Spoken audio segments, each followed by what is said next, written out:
السلام عليكم ورحمة الله.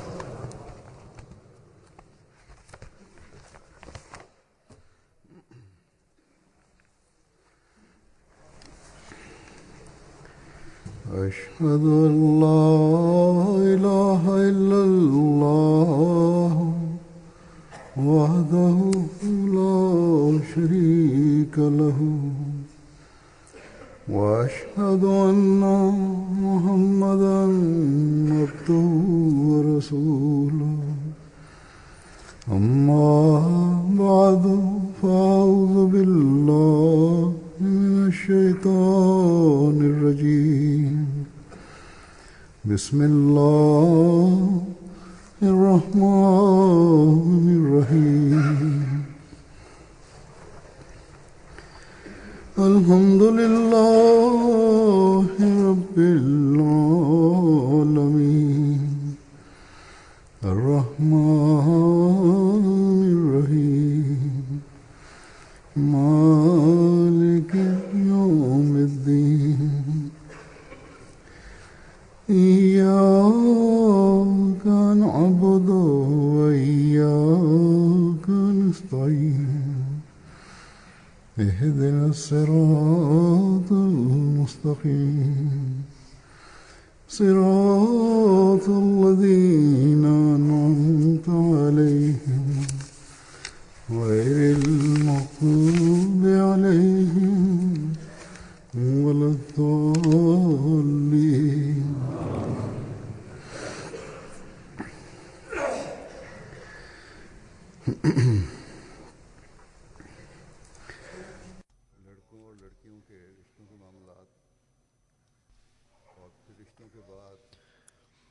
Marital conditions of boys and girls and the issues that arise after marriage are such issues that can create an atmosphere of anxiety and agitation in the home.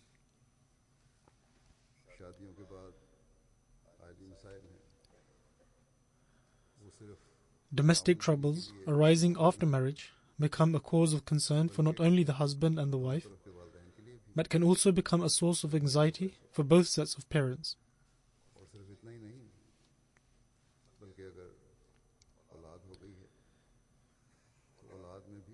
And when there are children involved, they too can become troubled and perturbed by the situation.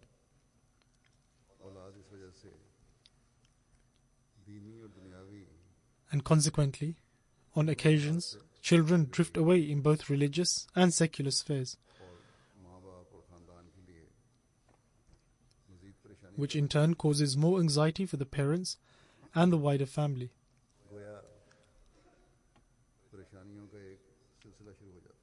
And thus, this sets off a chain of anguish and anxiety.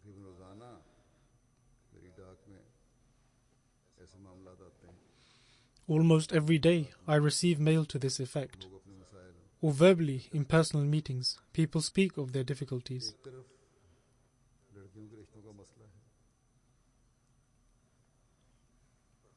On the one hand, there is the issue of marriage proposals for girls.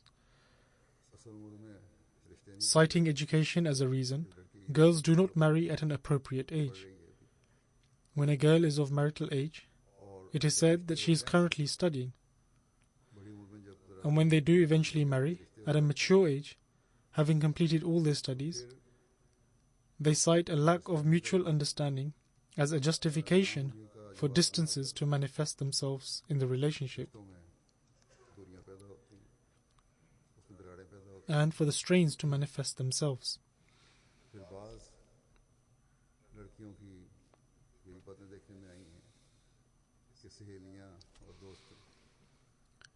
Furthermore, it has also come to light that in some instances, friends and acquaintances of some girls imbibe certain negative ideas into the hearts and minds, such as that you have many a great right in these countries, and you should tell your husband that you must give me all these rights, or give me such, or that I do not accept you as my husband. And they even say that there is no need to listen to everything the husband says.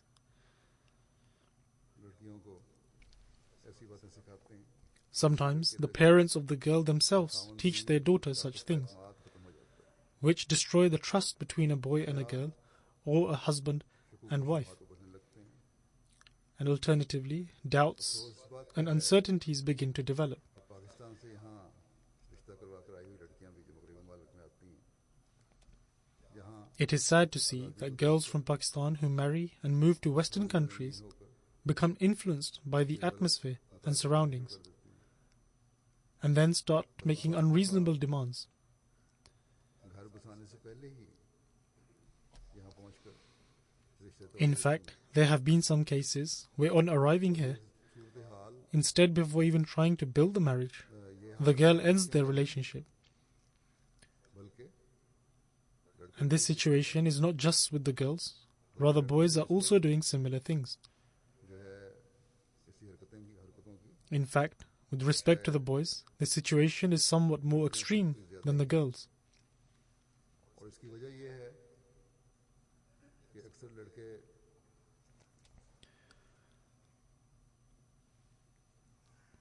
और लड़कियां भी And the reason for this is that many of the boys, as well as the girls, do not adhere to Qawl Sadid, i.e. speaking clear and transparent truth. रिश्ते के से खास ताल्लुक है कौल सदीद के बारे में निकाह पे जो आया And this idea of Qawl Sadid is profoundly linked to marriage and relationships. बारे में खास तौर पर The verse of the Quran advocating correct and truthful speech that are recited during the pronouncement of the nikah, पूरे हालात i.e. the marriage ceremony, बताए जाते हैं specifically emphasize Qawl Sadid, i.e. speaking clear and transparent truth. लड़कियों पर जबरदस्ती करके रिश्ते करवा देते The entire situation is not explained to each other. Furthermore, on some occasions, the parents of the girls force her into a marriage by saying that everything will be fine afterwards, हैं इनकी वजह से whereas there is no compatibility between the couple in terms of education or lifestyle.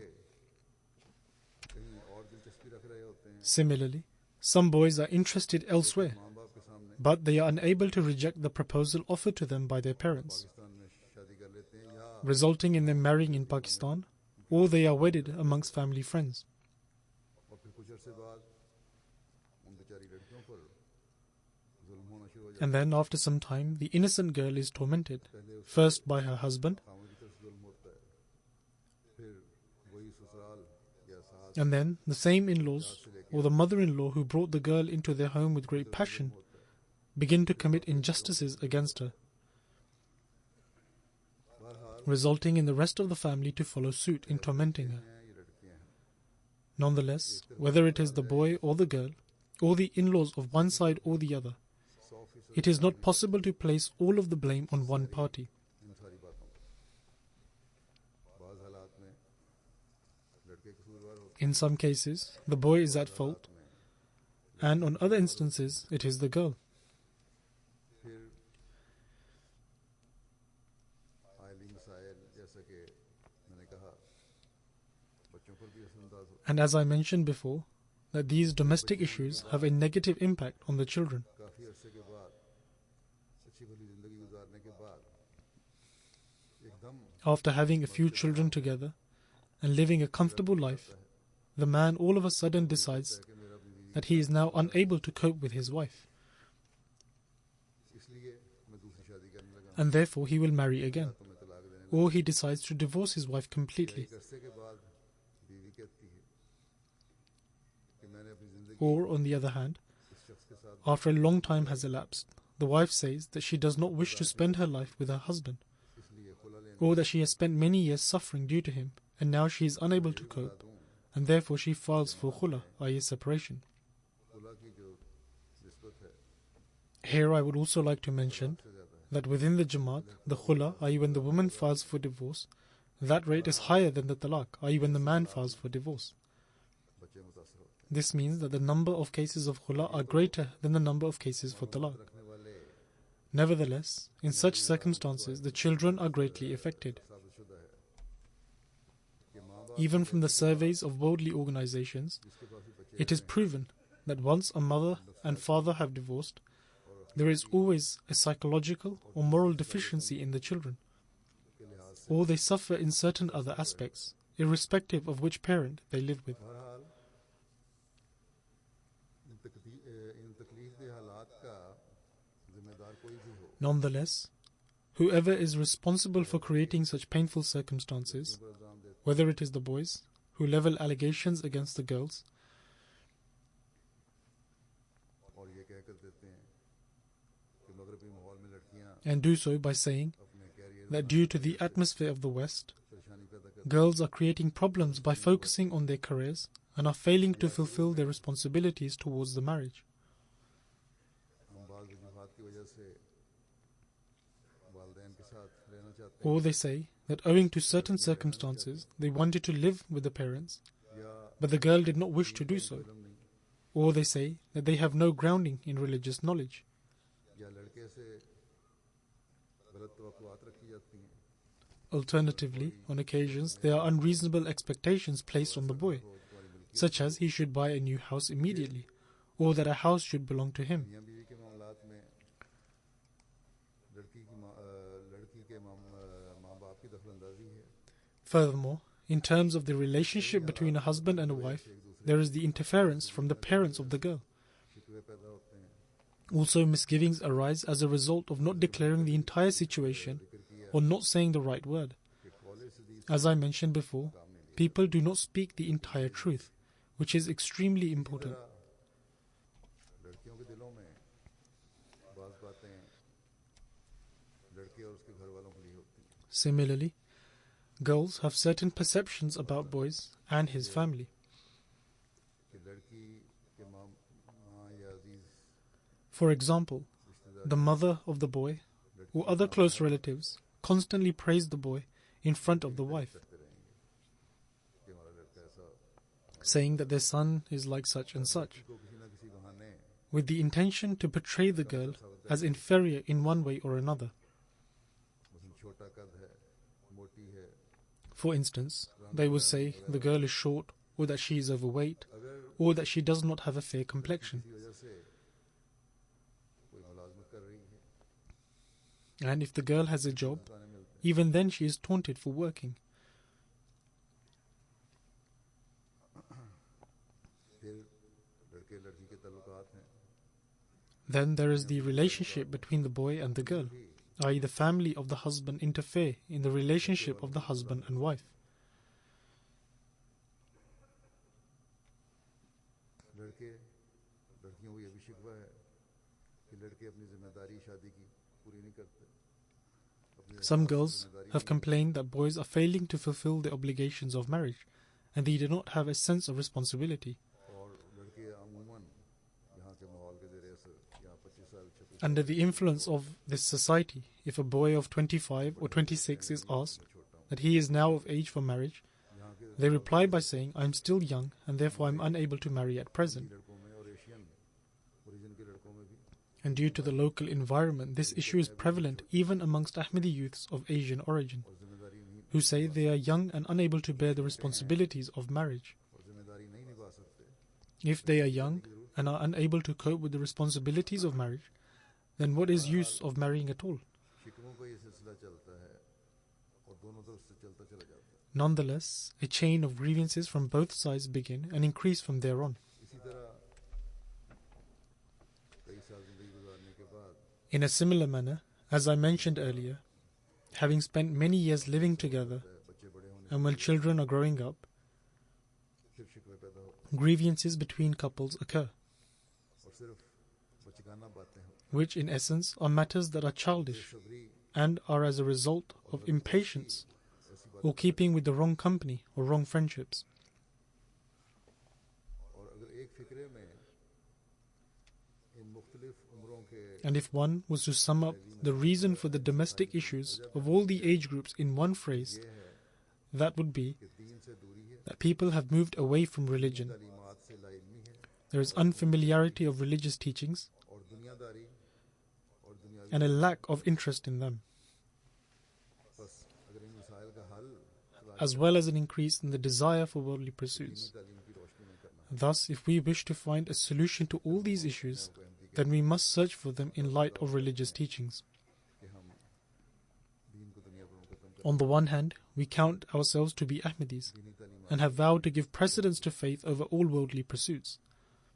जो हमें then we must search for the remedies that we find in the religious teachings of the Holy Quran, Ahadith, and the teachings of the promised Messiah alayhi salatu wasalam. हमारी खुशकिस्मती है कि इस्लाम कबूल किया We are very fortunate that we have accepted Islam माने में फिर and are Muslims that have accepted the promised Messiah alayhi salatu wasalam, जिन्होंने who has taken the pledge from us हर हाल में that we would give precedence to our faith दुनिया पर over all worldly objects. कहत लिया ये है हम मुख्तलिफ मौके पर दोहराते And we recite this pledge during different events. हैं जिस पर अमल का वक्त आए But when it comes to implementing the teachings, we overlook them. शादी ब्याह के मौके पर तो अच्छे भले बज़ाहिर दीन की When it comes to the issue of marriage, even those who are readily serving the faith forget this key principle. शादी ब्याह और रिश्ते के लिए तो खास Whereas the Holy Prophet ﷺ has specifically instructed that when dealing with matters of marriage, one must always give precedence to faith over all worldly matters. दीन मुकद्दम करके अगर दुनिया मिल जाए तो ये अल्लाह ताला का फजल If one always gives preference to faith and in return also gains material wealth, अगर कहें then this is due to the grace of Allah the Almighty. In the terminology of worldly individuals, दुनिया को it can be called a bonus. और फिर दीन को मुकद्दम रखने का दावा हो However, if one strives in their worldly aspirations while claiming to give precedence to their faith, ही नहीं then this will lead to problems because there is a lack of truthfulness in their statement. इस बात को हमेशा याद रखना चाहिए Thus, when searching for suitors in marriage, one should always bear the teachings of the Holy Prophet ﷺ in mind. अपने सामने रखने के लिए आपने फरमाई जिसकी हज़रत अबू हुरैरा रज़ियल्लाहु अन्हु से Which was narrated on the authority of Hazrat Abu Hurairah radiyallahu ta'ala anhu, हज़रत सल्लल्लाहु अलैहि वसल्लम ने फरमाया that the Holy Prophet sallallahu alaihi wasallam said, चार वजूहात की बिना पर शादी की जाती one marries a woman for 4 reasons: है उसके माल की वजह से for her wealth, उसके हस्ब नस्ल की वजह से family status and rank, उसकी खूबसूरती की वजह से for her beauty, और उसके and for her piety. बस तुम दीनदार औरत का Therefore, you should choose a woman that is virtuous, खुदा तुम्हारा भला and God Almighty will make it a blessing for you. अगर इस बात को लड़के भी और लड़के के घर वाले भी सामने रखने लग जाएं तो लड़कियां Thus, if boys and their families bear this principle in mind, अपनी तरजीह जो है वो दीन कर then girls as well as their families will also align their preference with faith. तो बहुत से शिकवे और तहफ़्फ़ुज़ात जो लड़की और लड़के और उसके घर वालों के बारे में पैदा होते हैं When religion and faith is given the most preference, दूर हो जाएंगे then many grievances and reservations harbored by both boys and girls about each other's households will be removed. की तलाश में होगा और दीन मुकद्दम कर रहा होगा उसको अपना A boy who is in search for a pious girl will then have to ensure that his own actions are also in accordance with the teachings of the faith. और जो दीनी तालीम पर अमल कर रहा होगा उसके घर में बिला वजह If one acts on the teachings prescribed by the faith, then the trivial matters and issues that cause disorder in the home will be removed.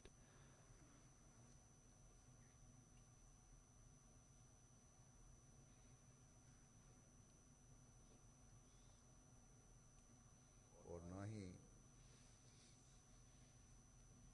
लड़के के घर वाले लड़की के लिए मुश्किलात पैदा करते And nor will the family of the boy attempt to cause hardships for the girl. ये तालीम देता है कि दीन देखना बेशक तरजीह है Then Islam teaches that although one should search for piety when looking for a partner, however, every individual will not be compatible for everyone. इस्तिखारा कर लिया Therefore, before agreeing on any proposal, one should perform istikhara, i.e. to pray that may the outcome be for the best. या फिर ये In any relationship, we should pray to Allah the Almighty for the best outcome, and also that if in the eyes of Allah the Almighty the marriage is not blessed, then Allah the Almighty should prevent it from taking place. एक मौके पर बड़े खूबसूरत अंदाज में फरमाया कि नबी करीम सल्लल्लाहु अलैहि वसल्लम ने बड़ा ही आसान फरमाया है। On one occasion, Hazrat Khalifatul Masih I radiyallahu ta'ala anhu very eloquently stated, तो इंशाअल्लाह the Holy Prophet sallallahu alaihi wasallam has been extremely benevolent towards us, that he has shown us those paths that will enable us to find peace in our marriages, and one will experience the reasons for marriage, और मुवद्दत which according to the Quran is contentment and affection. शादी ब्याह इसलिए किया जाता है ताकि एक दूसरे People enter into a wedlock in order to become a source of contentment for each other, and so that one forms a relationship built on love and affection. फरमाया कि सबसे पहली तदबीर ये बताई कि निकाह से Hazrat Khalifatul Masih I radiyallahu ta'ala anhu further states, the primary factor that one should search for in a marriage is piety, as mentioned earlier, that one should look for religion. Outstanding beauty, wealth and affluence, or a family status and rank should not be the main factors one looks for in a marriage. इसका दूसरा काम ये है कि निकाह One should always have virtuous intentions. Then, prior to getting married, one should perform istikhara. रिश्ते से पहले Thus, before the wedding ceremony, if a person prays to Allah the Almighty for them to be able to live a life of peace and love, और ये दुआ करे कि whilst also praying in the following manner, that may this marriage proposal proceed if it will be a source of blessings and contentment, शुदा जिंदगी then through the grace of Allah the Almighty, और उससे बड़ी that marriage will be successful. लेकिन ये भी याद रखें कि शादी के बाद भी However, we should bear in mind that even after marriage, Satan continues his onslaught using different methods. करते रहना चाहिए। Therefore, one should always pray that may their marriage be a source of peace, love, and harmony. फिर हज़रत खलीफा मसीह अव्वल ने मज़ीद Explaining the importance of the istikhara prayer, Hazrat Khalifatul Masih I radiyallahu ta'ala anhu advised us in the following manner. कामों में से He states, निकाह भी एक काम amongst all the important tasks, the nikah is an equally important aspect. It is not an insignificant thing. यही ख्याल होता है In fact, it should be considered of great importance. Hasan नस्ल में The majority of the people think that a person should belong to a prestigious clan with a great lineage, सूरत और जवान have wealth and governance, Nabi Karim also that they should be young and handsome. However, our Holy Prophet ﷺ has indicated to both the girl and the boy to find someone that is righteous, के हकीकी especially since one is unable to know one's intellect, moral qualities, and integrity of person. से आगाह होना मुश्किल है। In other words, it is difficult to gauge these traits instantly. जल्दी से पता नहीं लग सकता। बाद रिश्ते टूटते हैं Some marriages break, and people say that initially they thought that the person was religious and had high morals, but later on it turned out to be quite the contrary. इसलिए क्योंकि ये पता नहीं That is why one should always perform the istikhara prayer, इस्तिखारा जरूर कर लिया करो। because one is unable to judge these things. फरमाया कि हम Hazrat Khalifatul Masih I states, we are unaware of our fate. ताला तो However, Allah the Almighty knows the unseen. इसलिए अव्वल Therefore, the first thing is that one should perform the istikhara prayer extensively and seek help from Allah the Almighty. आप खुतबा निकाह पर पढ़ी जाने वाली In relation to the verses recited during the nikah ceremony, के हवाले से Hazrat Khalifatul Masih I stated that these verses contain great counsel, that one should look for righteousness, ties of kinship, and qawle sadid, i.e. speaking the truth which is clear and transparent, and question yourself as to what you are sending forth for the future. अगर तुम्हें नई कामयाबियां देखनी If you want to see success in life, then taqwa, i.e. righteousness, is essential. कि इस्तिखारे के बाद जब निकाह का मौका Regarding this, Hazrat Khalifatul Masih I stated, खुतबे में यानी after offering the istikhara prayer, ये निकाह पे and when it then comes to the time of the nikah, the verses which are recited during the nikah sermon draw our attention towards prayers and to ponder over the consequences that our actions could have. बात के मौके पर भी नबी करीम Moreover, when it came to congratulating one another after the nikah had been performed, the Holy Prophet ﷺ taught the following prayer. की खैर यानी अल्लाह ताला तुम्हें बरकत दे That is, may Allah the Almighty bless you and send down His blessings upon you both and enable you both to perform good deeds. हर मौके पर खैर और बरकतों की दुआ की जाए Thus, prayers for the good in life and blessings are to be sought at every stage, and only then are marriages blessed. लोग पाकिस्तानी और हिंदुस्तानी माहौल के ज़रिए से अभी तक However, some people are still under the influence of the cultural practices of Pakistan and India, and are thus entangled in issues of family order and caste, and tribe and race.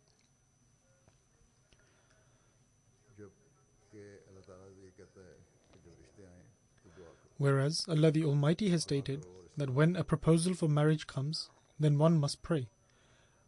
One must offer the istikhara prayer and give priority to faith.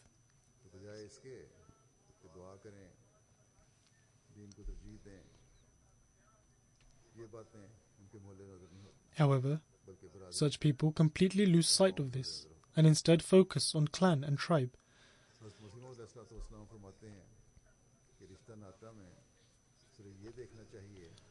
The promised Messiah ﷺ states, when finding a suitable match for marriage, one should only look at whether the other person is pious, virtuous, and not afflicted with any difficulty which later could potentially cause discord.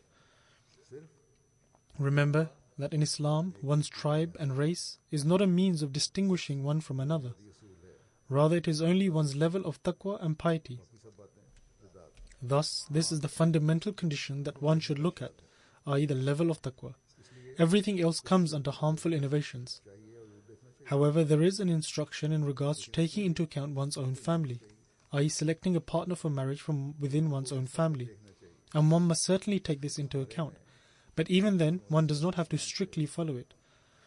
The promised Messiah ﷺ once answered a question in regards to what extent should one take into account one's own family. A question was presented before the promised Messiah ﷺ that an Ahmadi friend decided to settle his daughter's marriage with a young Ahmadi man who was not from his family, even though there was a potential match in his own family. The promised Messiah ﷺ was asked what his ruling was on this, and he stated, if one finds a suitable match in one's own family, then it is better than a non-family member. However, this is not something that is compulsory, rather it is desirable. The promised Messiah ﷺ further added, in such instances, everyone knows what is best for their children. If one does not find a suitable match in one's own family, then there is no harm if he looks elsewhere for his daughter. And it would not be permissible to compel such a person to only marry off his daughter within the family.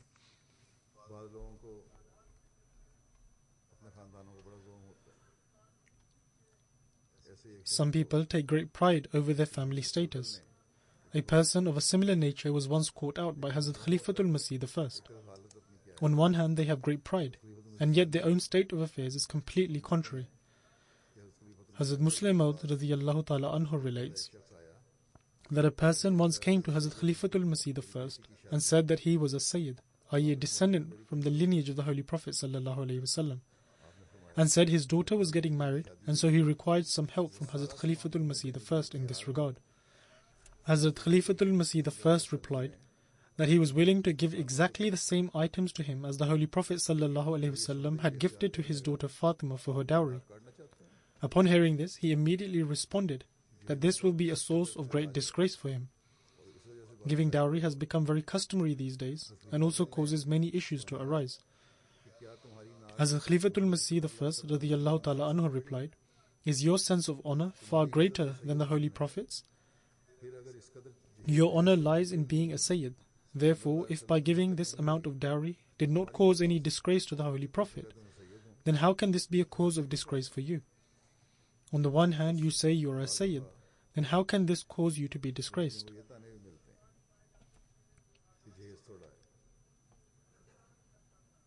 Those people should take heed from this who taunt girls and emotionally torment them for not bringing enough dowry. Similarly, the bride's family should certainly give dowry, but the family of the bride should not place undue burden upon themselves and only gift what they can easily afford.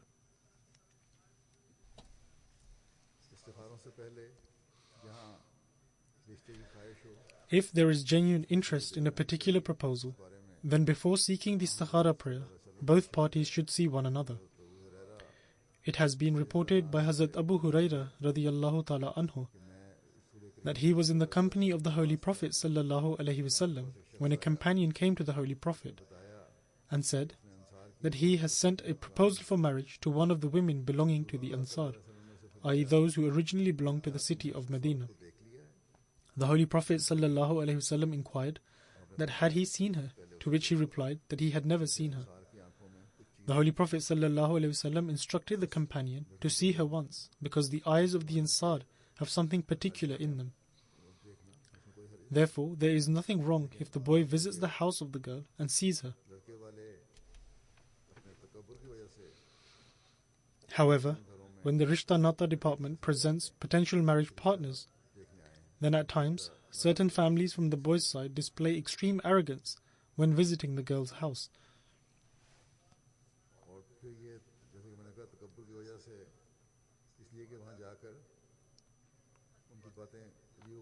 And they also make all sorts of unpleasant remarks due to their arrogance. And despite having seen the photo of the girl and having exchanged their details with one another, they deliberately linger over the proposal. And if in the meanwhile they find a better proposal, then they opt for that. However, this is a completely wrong practice.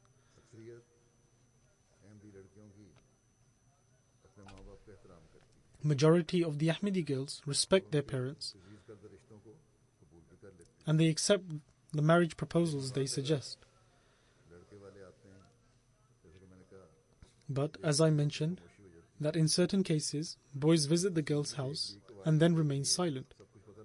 Once they have seen the picture and have read the details such as height, description, etc., then there is no need to prolong the other party and nor hurt their sentiments by making certain remarks.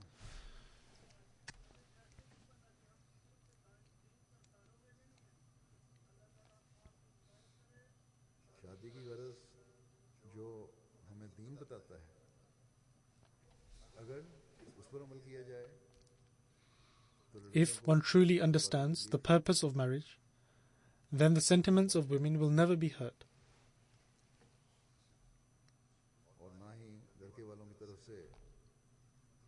And nor would the boys display such arrogance or play with the emotions of others.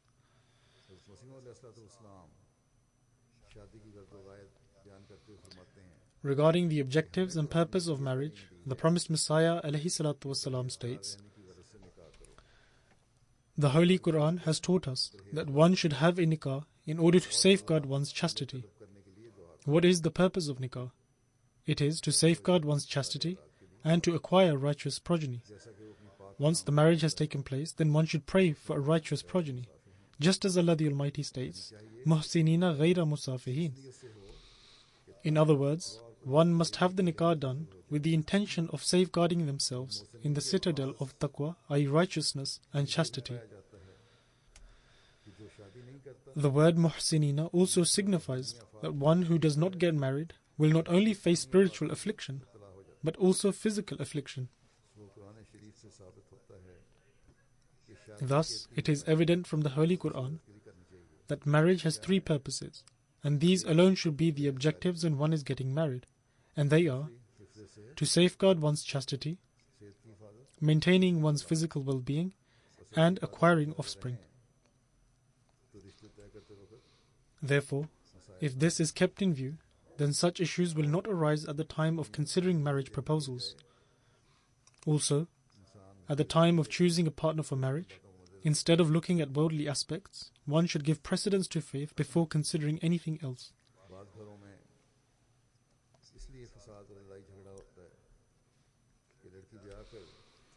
At times, the cause of discord in the home is because when the girl gets married, the husband does not have a house of his own and is living with his parents.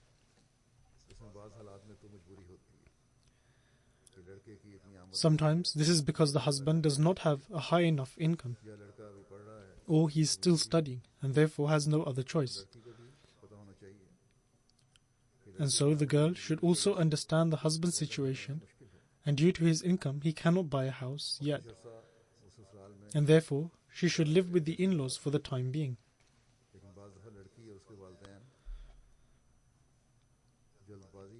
However, in such circumstances, the parents of the girl act in haste and convince their daughter to end the marriage, and the khula, i.e. separation, is sought after the marriage has been done. This is a completely wrong practice, and if the girl cannot live with the in-laws, then she should voice her reservation from the outset.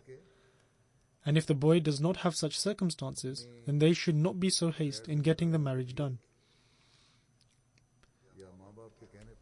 However, there are certain men who are still living at home because of their own irresponsible and careless attitude, or because they give in due to the pressure of the parents, even though they can purchase their own house.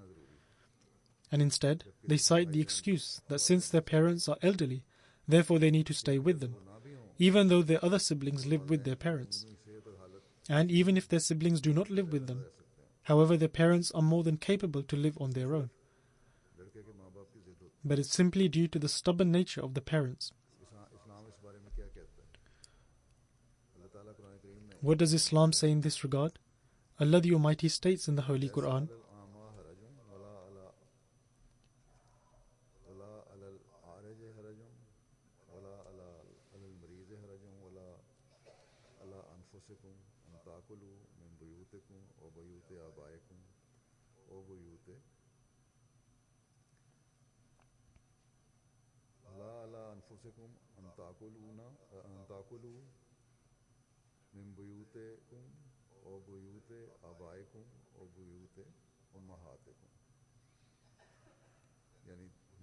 meaning, there is no harm for the blind, and there is no harm for the lame, and there is no harm for the sick, and none for yourselves, that you eat from your own houses, or the houses of your fathers, or the houses of your mothers.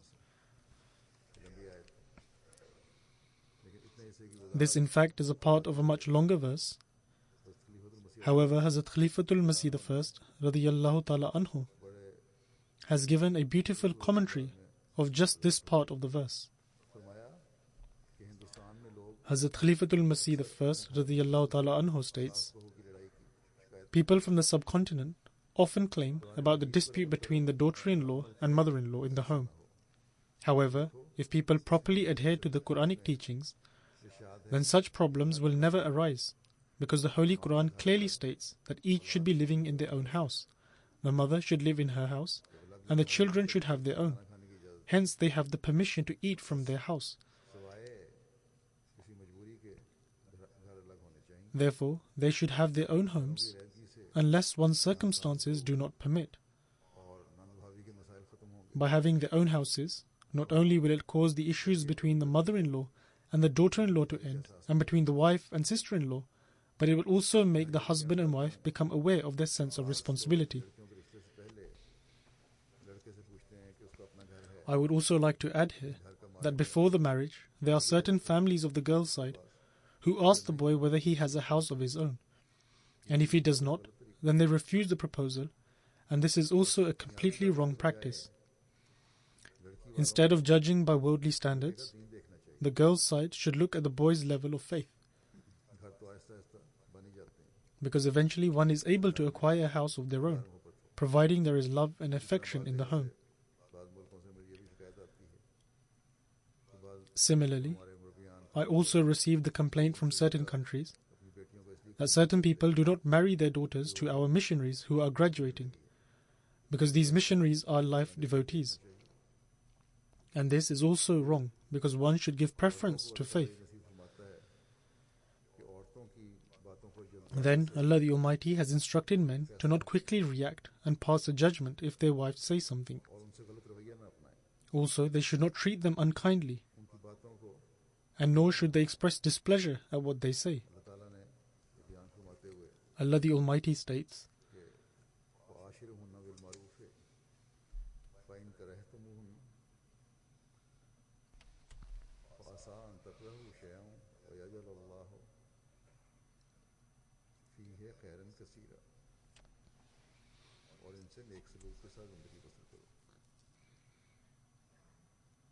meaning, and consult them in kindness.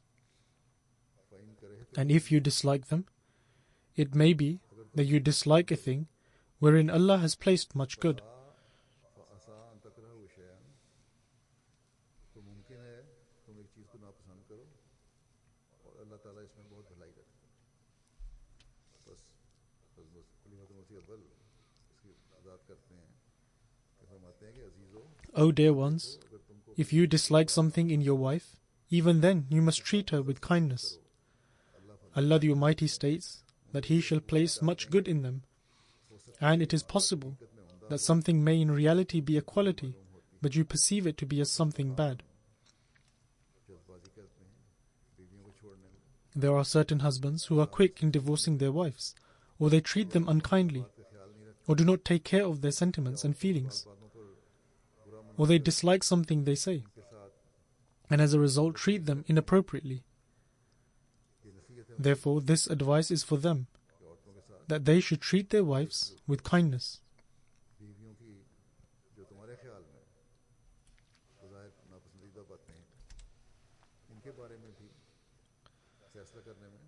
You should not be hasty in your decisions if you perceive something bad in your wives, because it is possible that what appears as something negative may have a hidden quality in it.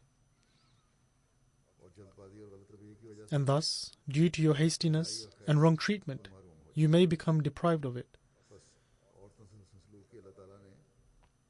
Thus, Allah the Almighty has advised men in numerous ways to treat their wives kindly, and men should always keep this in mind.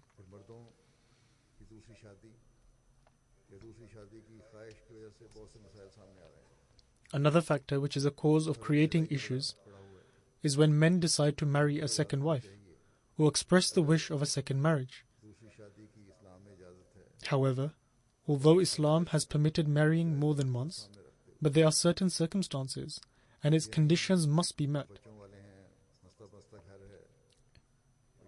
It certainly does not mean that while happily living in a family with children, one decides to fulfill his own pleasures by coming under the influence of this society, or because Allah the Almighty has blessed him with affluence, and therefore he decides to get married again, or form unlawful relationships and then marry them. The promised Messiah ﷺ expounds on this in great detail, and this should always be kept in mind.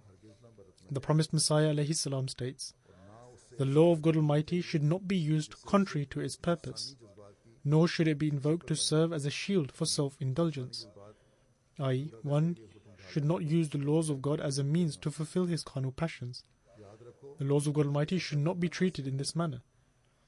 The promised Messiah states, to do so would be a great sin. God Almighty has repeatedly admonished against yielding to carnal passions. Righteousness alone should be your motive for everything. The promised Messiah ﷺ further states, if majority of the people use the Sharia as a shield for fulfilling carnal passions and thus engage in polygamy, then people will raise the objection that Muslims have nothing else to do apart from marrying women.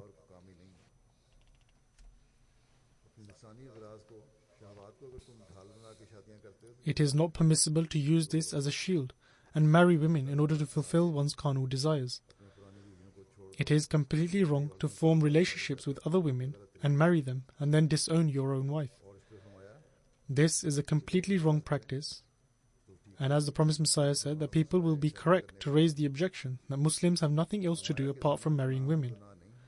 The promised Messiah ﷺ further stated, adultery is indeed a sin, but so too is when the heart is overcome with carnal passions. One should partake very little from the pleasures of this world.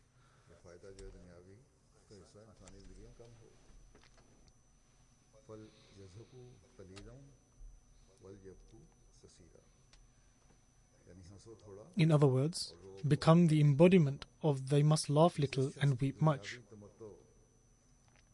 However, how will one have time to develop this state of tender-heartedness and weeping when they harbour worldly desires in abundance and spend their entire time, energy and attention engrossed with their wives only? And this is the same plight one falls into who is steeped completely in other futile worldly pursuits. The promised Messiah continues, often people succumb to a state in which they put all their energies and resources into fulfilling a materialistic desire and become far removed from the will of Allah the Almighty. Indeed, there are worldly activities which Allah the Almighty has deemed permissible for us, but that does not infer that we spend our entire lives indulging in them. Allah the Almighty describes the quality of His servants as those who spend the night before their Lord, prostrate and standing. Now, one who commits all his time overly obsessed with spending time completely with his wife will not be able to spend the night in worship according to the will of God. His marriage would be but nothing but associating partners with Allah the Almighty by setting up his wife as an equal to God. Despite the Holy Prophet ﷺ having 9 wives, he would spend the whole of his nights in worship. The promised Messiah ﷺ then said, "Remember it well, that the actual will of God is that you should not be entirely overcome by lustfulness, and that to perfect your taqwa, i.e. righteousness, if a genuine need arises, marry again. The real basis for marrying a second time is taqwa. Thus, to marry again is permissible. However, all those who wish to marry a second time need to assess whether they are doing so based on taqwa or merely out of their lustful desires." The promised Messiah ﷺ then further stated, "Remember that one who marries more wives purely out of sensual and carnal desires is distant from the true essence of Islam.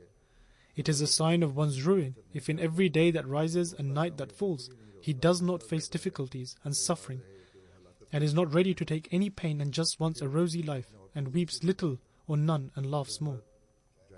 Then the promised Messiah ﷺ has counseled women and said that if her husband wishes to marry again for a genuine reason, she should not cause a storm of protest against it. However, he also said to them that you also have the right to pray that Allah the Almighty never causes you to have to face such a difficulty. As he said that men should not marry again simply to fulfill their desire. And he also said that in this age, some women are engrossed in particular harmful innovations, and they see the subject of a plurality of nikahs, i.e. marriages, in a very negative light, and do not have faith and belief in this concept. They are oblivious to the fact that the law of God contains within it various types of remedies and solutions.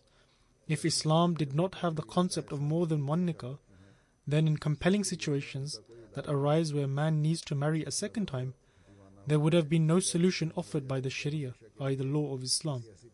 For example, in such a circumstances where a wife goes insane or is inflicted with an illness which renders her completely idle, or a similar situation emerges, or she is rendered completely idle but is deserving of compassion, but the husband is also deserving of compassion because he is unable to remain patient in celibacy.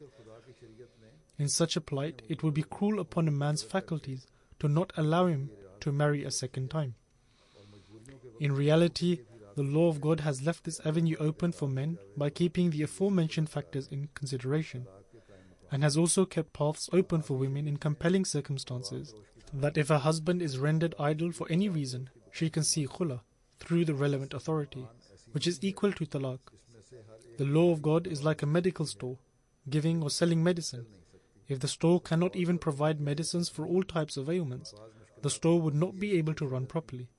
Thus ponder that it is not true that men sometimes encounter such difficulties where they are compelled to marry again. What kind of law would it be that does not provide solutions to all problems? Observe that in the Gospels the only basis for divorce is adultery. Countless other means of serious conflict that can arise between a husband and wife, leading them to harboring grudges and enmities fatal to the relationship, are not referred to at all. Advising the women, the promised Messiah ﷺ said, "O women, do not worry, for the book you have received is not reliant on interpolation like the Gospels. In this book, i.e. the Quran, the rights of women have been preserved in the same way as that of men. If a woman is upset with a man's celibacy, then she can obtain a khula through the relevant authority. It was the obligation of God to mention the various circumstances that will be faced by the Muslims so that the Sharia remained free of shortcomings and flaws. So, O women, instead of complaining to God when your husband resolves to marry a second time, you should rather pray that God protects you from difficulties and trials. When their husband intend to proceed with a second marriage, they have permission to pray that God shields them from tribulations and afflictions, so that they, i.e. their husbands, do not even marry again at all. Without a doubt, a man is cruel and deserving of punishment who marries twice, yet is unjust. But by disobeying God, do not come under his wrath. Everyone will be held accountable for their own actions. If you yourself act piously in the sight of God, then your husband will also be made pious. The Sharia has allowed to marry again on the basis of certain reasons or for certain benefits. However, the divine decree is an open avenue for you. If you cannot bear the law of the Sharia, then avail of averting the divine decree through prayers, because the divine decree dominates over the law of the Sharia. Adopt righteousness and do not become overly attached with the world and its attractions. What is the law of divine decree in this context? It is to pray that all thoughts are removed from your husband of marrying again. Although it is allowed, the promised Messiah says that if you pray and pray a heartfelt supplication, then perhaps your prayers will be answered and you will not befall to hardship and affliction. And the possibility of second marriage never even arises. May Allah the Almighty give sense to the members of the Jamaat, both men and women, and enable them to resolve their domestic issues in accordance with the divine teachings. And may they give precedence to the religion over worldly desires. May they always keep in view the fear of Allah and the righteousness. Similarly, may Allah remove any problems in the new matrimonial relationships that have emerged between boys and girls, as there are a large number of problems that are arising. May He grant both boys and girls the ability to understand that the purpose of marriages are not simply to fulfill worldly aims. Rather, it should be to give priority to the religion and to ensure that the future generations follow the path of the faith and piety. Thus, the new generations will be safeguarded and will be those who serve Islam and will become the inheritors of the blessings of Allah the Almighty. After the Friday prayers, I will lead some funeral prayers, of which 2 funerals are with the body present and 2 funerals are in absentia. The first funeral is of respected Muhammad Nawaz Momin Sahib, who was a Waqf-e-Zindagi, i.e. a life devotee, and was the son of Khuda Bakhsh Momin Sahib. He passed away on 15th February 2017 at the age of 85 in Germany. Inna lillahi wa inna ilaihi raji'un. He was the son-in-law of the companion of the promised Messiah alayhi salam, Hazrat Mominji, and his father went to Qadian and took the bayat in 1922 at the hands of Hazrat Muslim Maud radiyallahu ta'ala anhu. His children would die at birth, and thus non-Ahmadis would taunt him and say that because he had become Ahmadi, his children would continuously suffer this fate. Thereafter, his father made a promise to Allah the Almighty at the time of his birth that if this child survived, he would dedicate his life to the service of Islam. Hence, he survived his birth, and thereafter 4 further children survived, and they all lived long lives. His father had dedicated him from birth in the way of God, and in 1959 he completed his education from Jamia Ahmadiyya, and he spent the rest of his life serving the movement. He served in the office of Al-Fazl, Darul Qaza, and the office of Wasiyat for long periods of time. And in 1969 he went to Germany, where he was able to serve the Jamaat in various capacities. He had a craze for doing tabligh and was very enthusiastic towards it. He was regular in his prayers and keeping fast, and was extremely patient and grateful. He was an elder of few words, deeply religious and very devoted.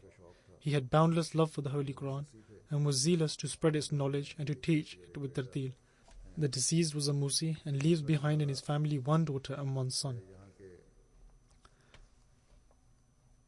The second funeral is of respected Sayyid Rafiq Safir Ahmed Sahib, who was from here and was the Sadr, i.e. the president of the Surbiton Jamaat. He passed away on 28th February 2017 at the age of 61. Surely to Allah we belong, and to Him shall we return.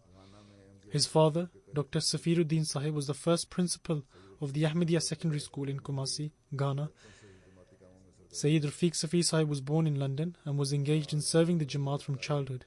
He was enabled to serve as Secretary at Farul Ahmadiyya, Qaid Khudam al Ahmadiyya, and on a central level in Majlis Ansarullah as Qaid Seht Jismani and Qaid Amumi. Before his demise, he was serving as the Sadr, i.e. President of the Surbiton Jamaat. He had a deep connection of devotion with Khilafat. He was regular in prayer, would offer tahajjud prayer, and was very friendly and sociable. He had a very gentle nature and was extremely pious and sincere. The deceased was a Musi and leaves behind his wife, 2 daughters and 2 sons.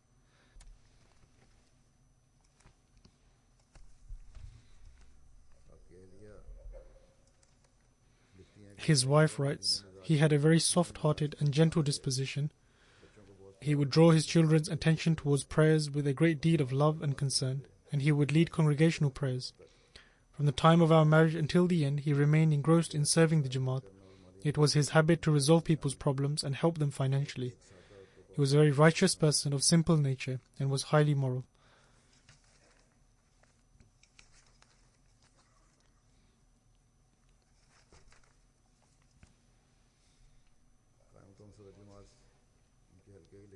The acting president of his Jamaat writes, one of his good practices was that after the Isha prayer, he would always ask children questions about every Friday sermon and would give them an award for the correct answer. This instilled an interest in the children to listen to the Friday sermons, and he was always very concerned for his Jamaat work.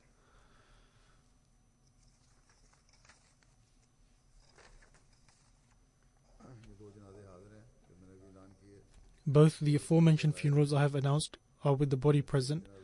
There are also 2 funerals in absentia. One of these funerals is of Dr. Mirza Laik Ahmed Sahib, who was the son of Sahibzada Mirza Hafiz Ahmed Sahib and the paternal grandson of Hazrat Muslim Maud radiyallahu ta'ala anhu. He passed away at the Tahir Heart Institute in the afternoon of 28th February 2017 at the age of 68 when his heart stopped beating. Inna lillahi wa inna ilayhi raji'un.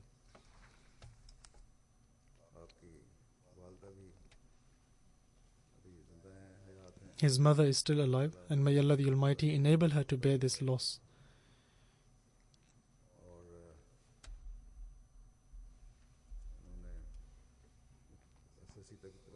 He acquired his education in Rabwa up to FSC, after which he attained an MBBS from a medical college in Multan. He would practice in Rabwa itself and would greatly take care of the poor, and often those in poverty would themselves write that he showed us great compassion in treating us and taking care of us.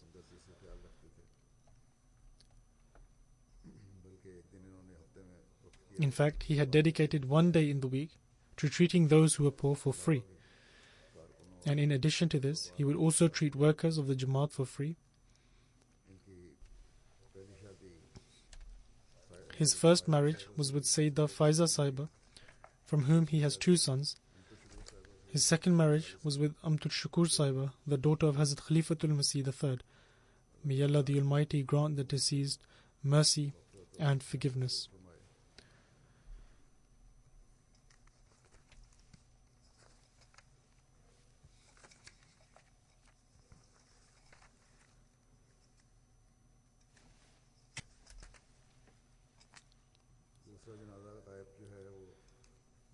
The second funeral in absentia is of respected Aminullah Khan Sahib, who is the former missionary of USA. He passed away in the night of Tuesday, 28th February 2017 in the USA.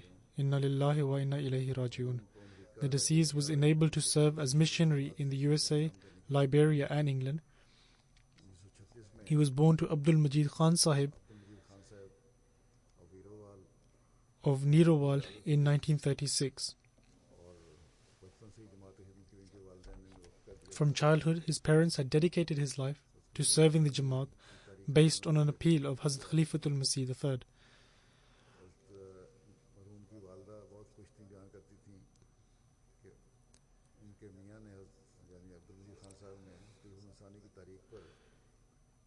When he returned from Qadian after dedicating his child, his mother states that his father stated that I have also dedicated the life of your son, so there are no complaints that my son from my first wife, i.e. Dr. Nasir Khan Sahib, who was dedicated for life, whilst your son was not. चौथी जमात में 1945 में In the 4th year of study, he applied to dedicate his life himself, and in 1949, after completing his middle education, he enrolled at Jamia Ahmadiyya. In 1955, he completed his Maulvi Fazil education, and in 1957, he completed his FA, and in 1955, he completed his Shahid exam, and he was first posted in 1958. From 29 February 1960 to April 1963, he was enabled to serve as a missionary in USA. In 1966, he temporarily worked in Daftar Amanat, and from 1969 to 1971, he served in Liberia.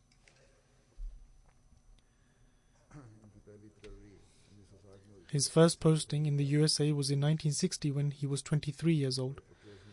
He was a very passionate missionary and had many opportunities for preaching through newspapers and radio.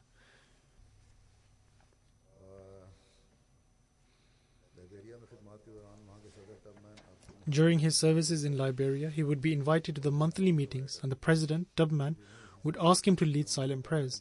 When Hazrat Khalifatul Masih III toured Liberia, the president, Tubman, held a dinner in honor of Hazur.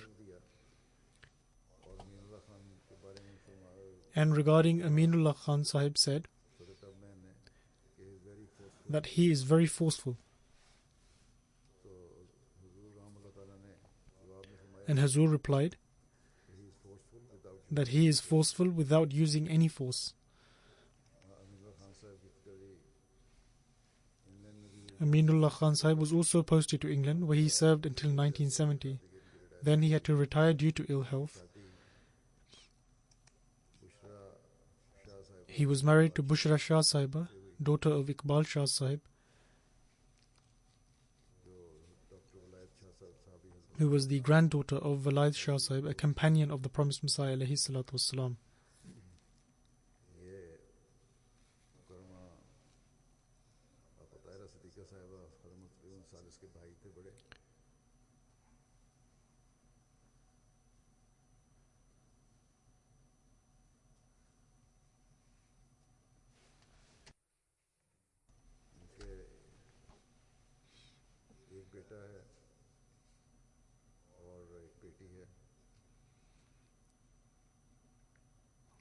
He had one son and one daughter. May Allah the Almighty protect the deceased in His mercy and grant him forgiveness. And may Allah elevate the status of all of them. As I said, after the prayers I will lead the funeral prayer.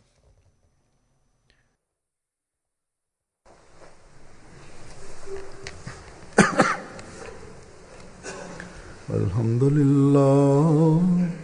الحمد لله نحمده ونستعينه ونستغفره ونؤمن به ونتوكل عليه ونعوذ بالله من شرور أنفسنا ومن سيئات أعمالنا من يهده الله فلا مضل له ومن يضلل فلا هادي له ونشهد أن لا إله إلا الله ونشهد أن محمدا عبده ورسوله عباد الله رحمكم الله إن الله يأمر بالعدل والإحسان وإيتاء ذي القربى وينهى عن الفحشاء والمنكر والبغي يعظكم لعلكم تذكرون اذكروا الله يذكركم وادعوه يستجب لكم ولذكر الله أكبر